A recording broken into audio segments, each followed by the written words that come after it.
What is good, my reflections? What is good, my babies? Go ahead and hit that like and subscribe button, baby. We are over here for part 3 of the youngest one to ever do it. Shout out to him. The king is here. The king is here.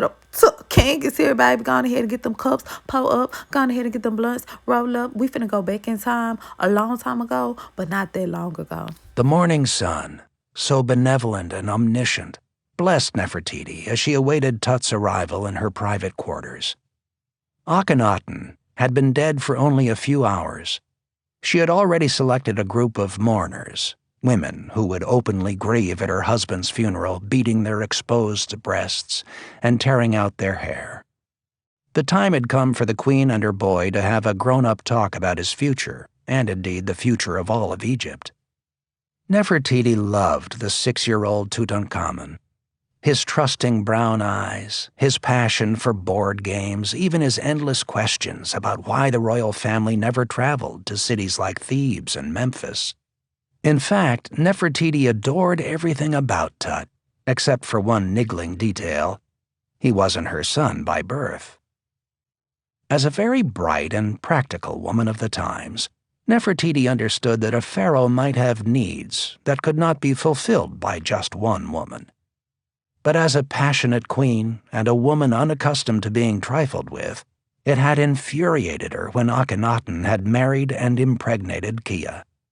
The great god Aten had been just and wise when he had taken Kia's life as she gave birth to TuT, and Nefertiti made sure that there would never again be a second wife around the royal court. She had tended to her husband's every fantasy, and when she couldn't, Nefertiti directed his affections toward the harem girls, for it was common knowledge that no pharaoh, not even one as outlandish as Akhenaten, would marry a common whore. So it was that Nefertiti began to raise Tutankhamun as her own. The boy never knew his real mother, and though he had been told of her life and tragic death, he was still too young to fully comprehend being conceived in the womb of one woman and reared by the loving hands of another. "Did you want to see me, Mother?" He was so innocent, and yet so full of life. Nefertiti was overcome with warmth as she gazed upon the boy. She did love him deeply, but not everyone in the court did. For some, he was already a hated rival. "Yes, TuT, come, sit next to me. Sit close to your mother." TuT walked across the tile floor in his bare feet and plopped onto the divan next to Nefertiti. "I heard about the pharaoh," he said softly. "I'm sorry." She placed a hand underneath his chin and lifted it until his eyes met hers. "Your father hadn't been feeling well for a long time," she told him. "How did he die?" TuT asked next. Always the questions with him. She could never tell him the truth, but a lie didn't feel right either. "He died in a burst of happiness. His heart was so filled with joy that it exploded." There, not so bad. "TuT, there's something else we need to talk about. I need you to pay attention to what I have to tell you now." "Yes, Mother?" You are just a boy, and have not yet been trained in the ways of the pharaoh, but you must know that this is your destiny."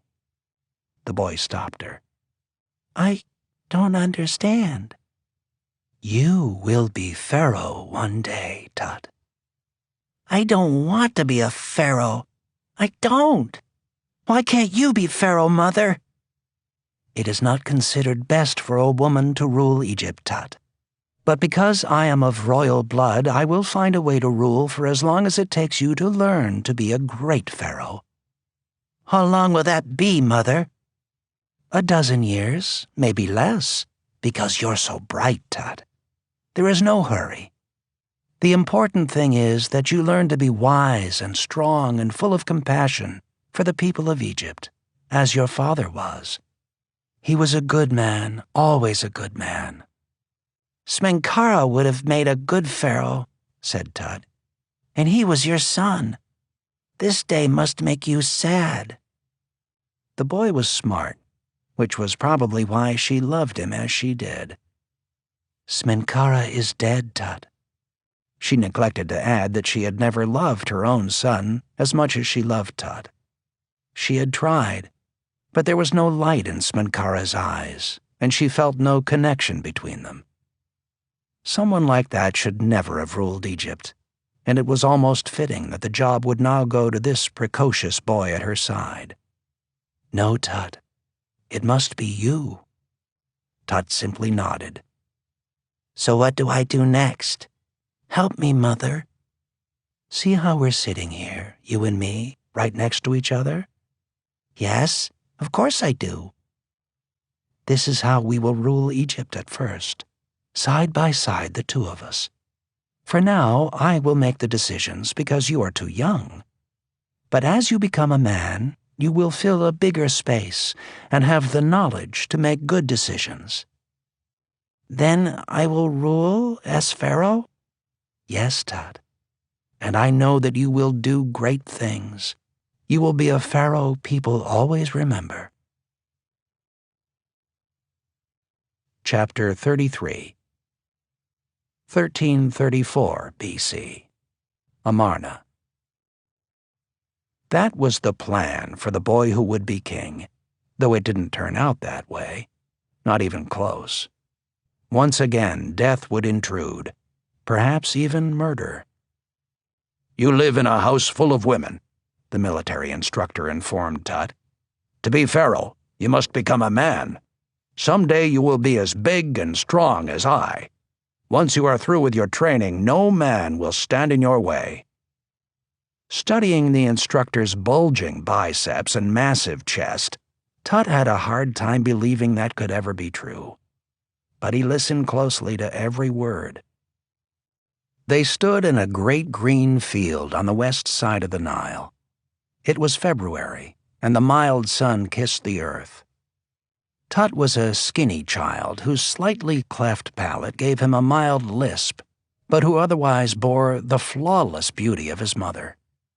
His arms were thin, and his sandal-clad feet supported legs that weren't much bigger around. At the time of his death, Tut would be approximately 5'6", and his build would still be slight. "Are you ready, sire?" asked the instructor. Tut tried to speak, but in his nervousness only a sigh escaped his lips. The instructor concealed a smile.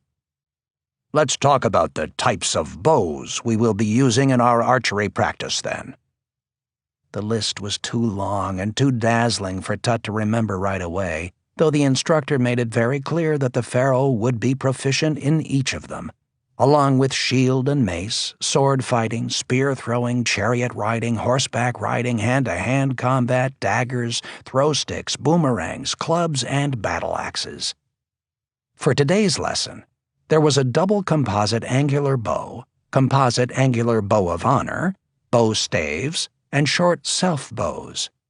That was all he had to master. The bows were made of birch that was then wrapped in sinew and bark for durability.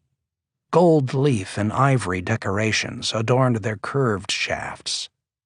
The instructor's great bow was taller than Tut, while Tut's bow was only big enough to reach just above his knee when he stood it on the ground. The instructor placed the bow in Tut's little hands. "Now listen to me. You will want these with you in the afterworld. On the day you are buried, all your bows will be buried with you. So learn to use them well, Highness. The rules of combat you are about to learn will stand you in good stead, forever." Tut notched an arrow in the bow and pulled back the string. His shot hit the target cleanly on the first try, though it wasn't far from the boy. "Very good, sire. You are a natural."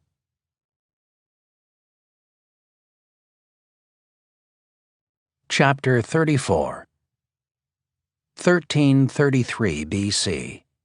Amarna. "You're late. I won't tolerate this, Tutankhamun.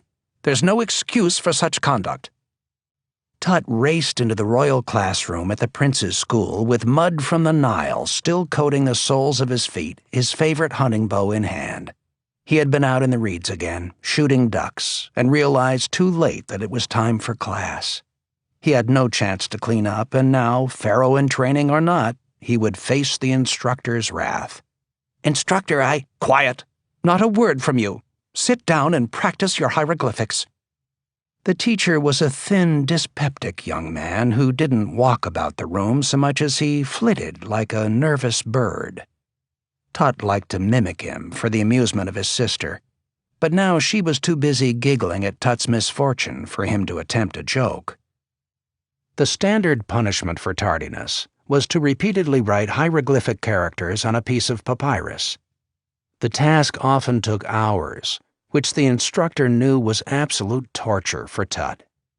He was 8 now, and his latest passion was chariot lessons. 2 hours spent riding meant 2 less hours spent at the reins, speeding across the open desert. Much as his father would have hated it, Tut longed for the day when he would lead the warriors of Egypt into battle.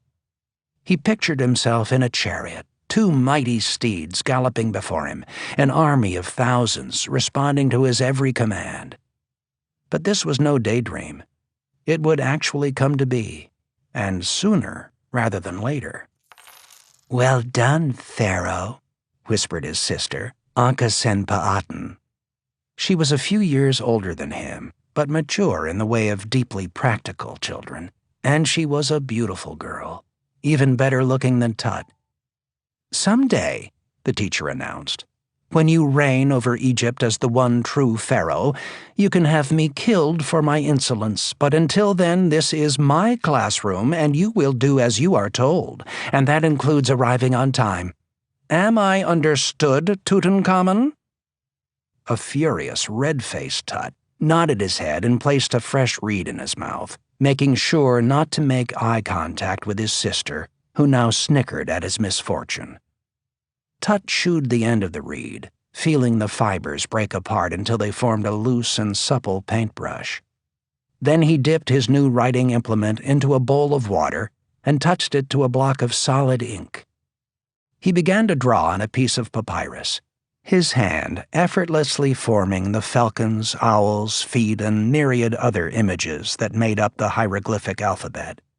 But soon the afternoon heat and the quiet of the classroom had his mind wandering. He loved the outdoors, and to be stuck inside on such a beautiful day wounded his spirit. Tut longed to be swimming in the Nile, ever mindful of the crocodiles that lurked there, or maybe taking Ankhesenpa'aten for a chariot ride.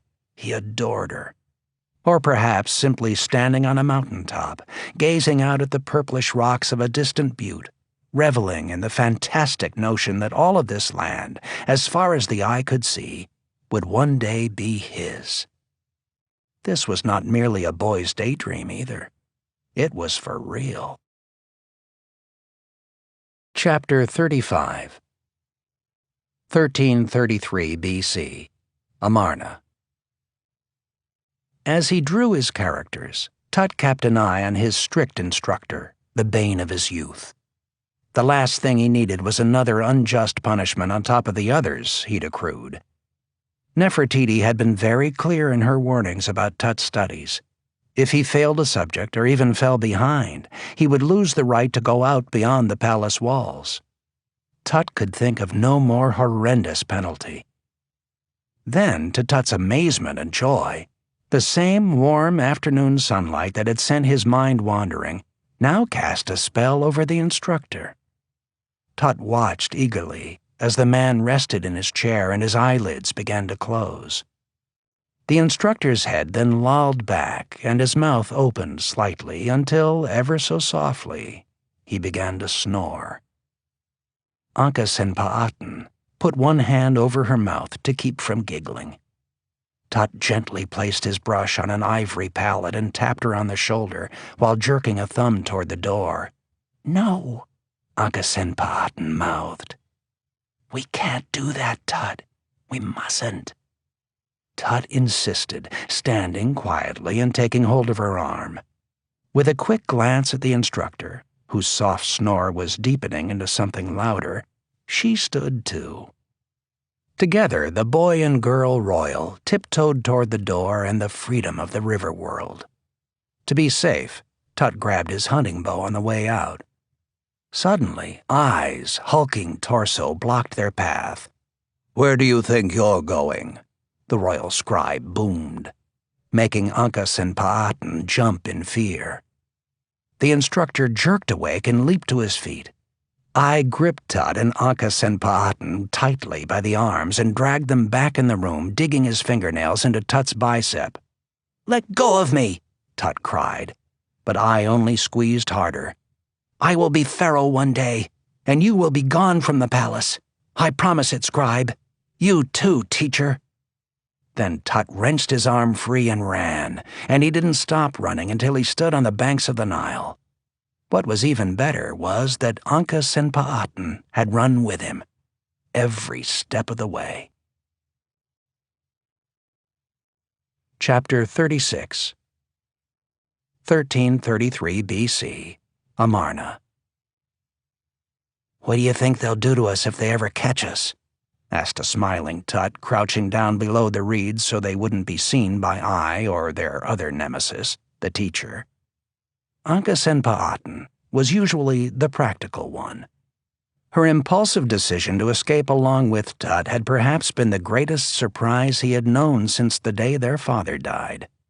But it was a nice sort of surprise, the kind that made him feel less alone in the world.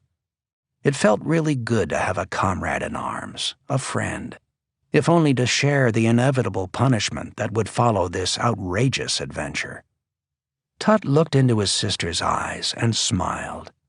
Technically, she was his half-sister, thanks to his father's consort with the ill-fated Kia, and though she and Tut were the fruit of the same father, it more often felt like they were best friends than brother and sister. She was like him, and she wasn't. It was hard to explain, except that he loved her dearly. He so dearly loved his Unca. "They're not going to beat us," Tut announced, answering his own question. "Why do you say they?" she asked. "It's Mother who will determine our punishment." "That's not exactly the way it works," Tut said patiently. "I and the instructor are men. They think they have power over Mother." As part of the process of learning to become pharaoh, Nefertiti had taken great pains to include Tut in important meetings with her advisors. Even a boy could see that I coveted the great power that Nefertiti possessed. The royal vizier often cast angry glances at Tut, as if the boy had somehow offended him by just being there. I frightened Tut, and as he remained in the reeds thinking about him, he gently rubbed the marks I's thick nails had left on his upper arm. "You need to watch out for I," Tut told his sister. "I don't trust him. Neither should you. I think he wants to marry Mother and become pharaoh." Uncas and Pa'aten smiled at this. "He can't do that, Tut. You're the pharaoh." "Not if he marries the queen. Marriage into royal blood would allow I to take the throne." Tut paused to let that sink in, tilting his head to watch a duck extend its wings and lift them slightly upward as it glided in for a landing. "I don't like that," Uncas and Pa'aten said softly. "And I don't like I, not a bit. He's angry and he's rude to Mother." "We also need to watch out for Mary Ray, the high priest," warned Tut. "Why him?" "He's afraid that when I become pharaoh, I will no longer worship Aten." "He would lose all his power and wealth if that happened." "Right. You're a smart girl. Almost too smart somehow." "And General Horemheb is a sneaky one. Keep an eye on him also." "I will be wary of them all," said Tut. Then he did something he really hadn't expected to do. He leaned in close and kissed Anka. And perhaps even more surprising, she didn't protest. Then, confident that they had avoided capture, the two children rose from their hiding place and sprinted toward the river, laughing. They were less afraid of the crocodiles lurking there than of the powerful men crawling about the palace. Chapter 37. 1908.